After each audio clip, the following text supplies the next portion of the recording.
sa sangan ng isang kahoy. At nahagip ng bato ang pakpak ng munting ibon. Dahil sa sakit, di na nakaya pang lumipad. At ang nangyari ay nahulog, ngunit parang taong bumigkas. Mamang kay Lupit, ang puso mo'y di na nahabag. Pag pumanaw ang buhay ko, may isang pipit na iiyak.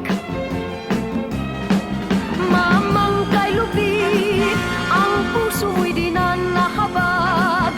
Pag pumanaw ang buhay ko, may isang pipit na iiyak.